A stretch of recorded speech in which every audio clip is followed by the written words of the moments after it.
Hi, I'm Kit Cassingham, founder of and Chief Energizing Officer at Live in Focused Energy.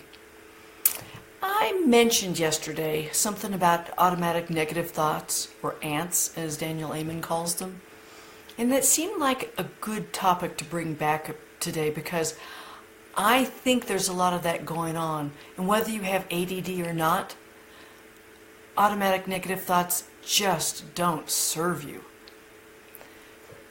So, Daniel Amen identifies, I think, something like 9 ants. I'm not going to get into all the species and varieties of ants.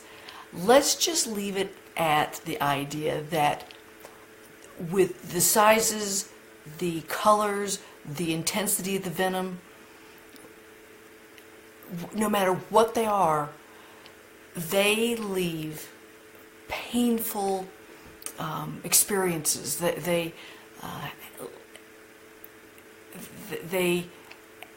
I'm stumbling, sorry. They all have that ability to bite you and to leave pain in your life or discomfort. If you can learn to manage those ants, then you can learn to manage your discomfort and pain, at least a lot of it. I see that you can have ants, automatic negative thoughts, at yourself, at others, at life in general. So the question about, do you have self-ants? Do you get angry at yourself? Put yourself down? Those ants don't serve you. Do you have all right, let's try that again.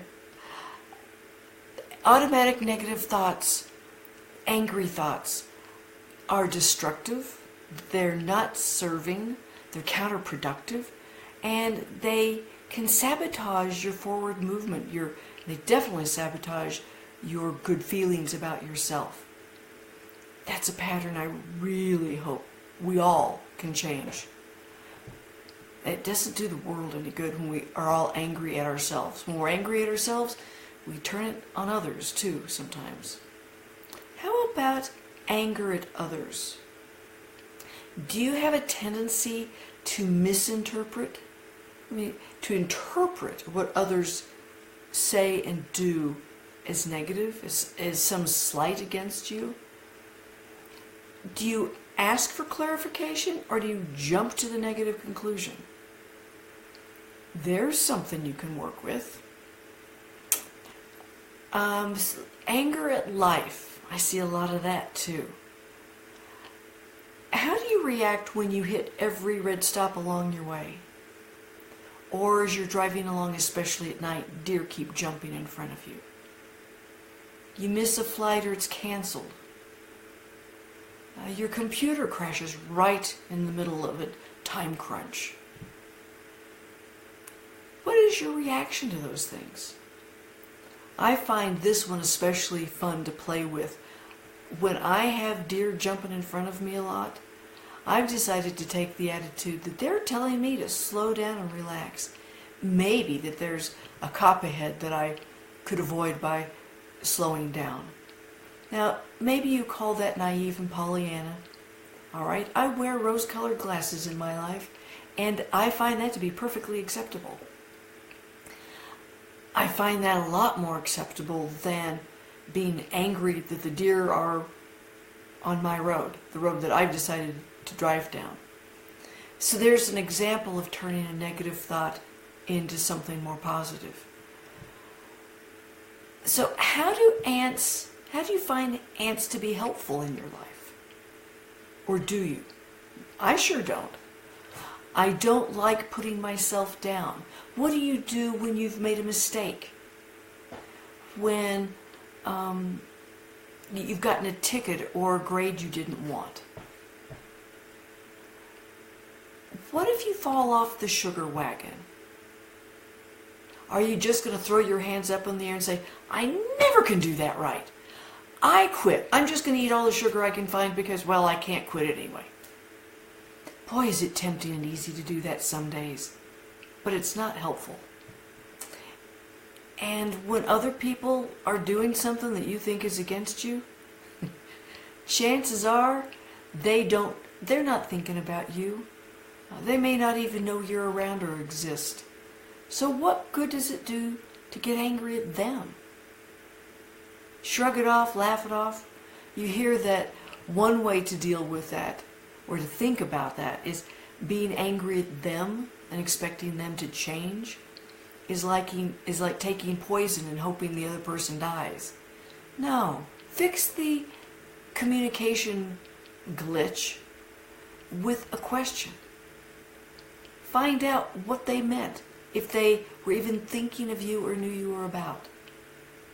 That's a really good way to get rid of that negative ant. And if it wasn't you, then how can you deflect your anger, convert it to something more useful? Anger rarely is useful in life.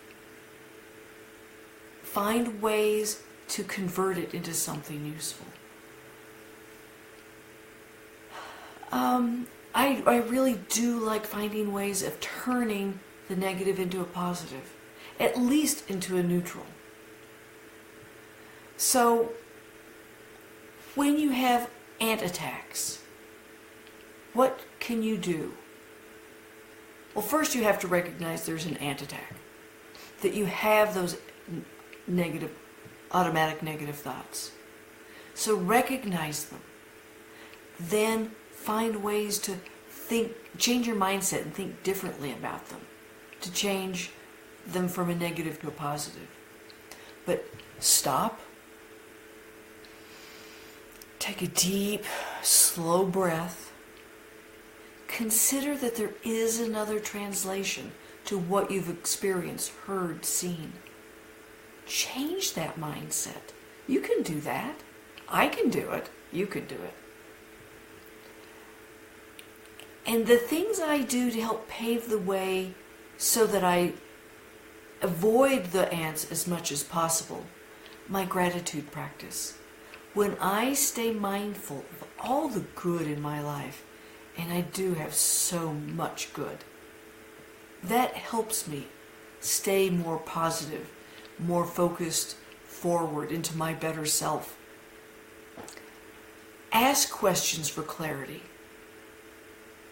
Questions are good. Sometimes it may feel scary, but that's probably another negative thought coming at you, getting you.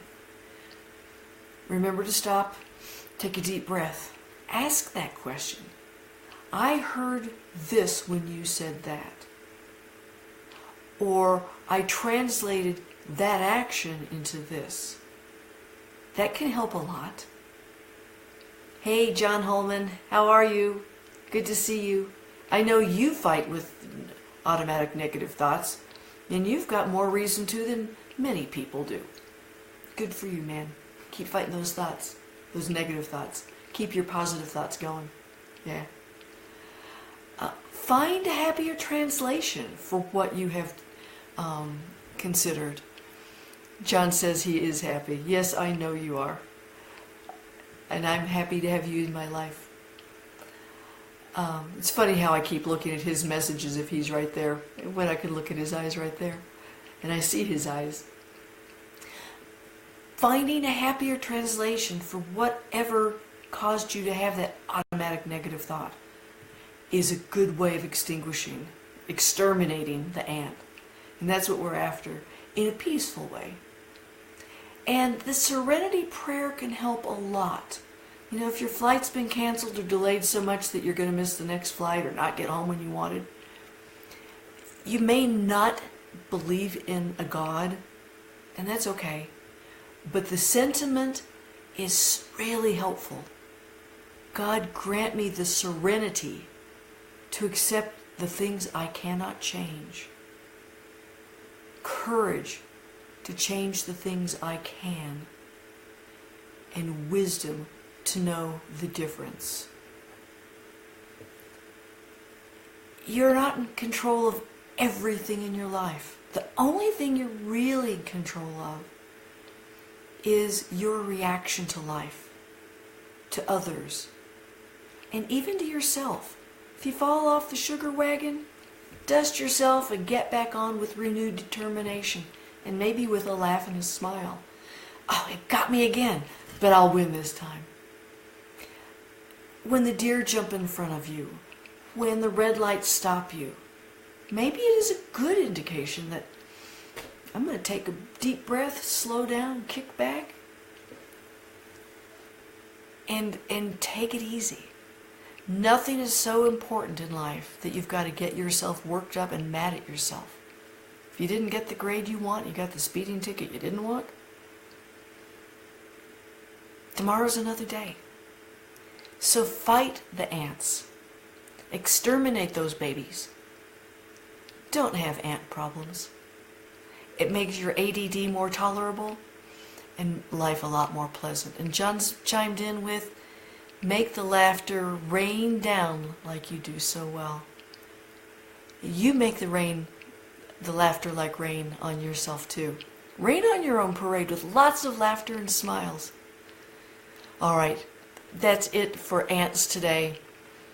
I want to talk more about some of the observations I've had of myself lately where I have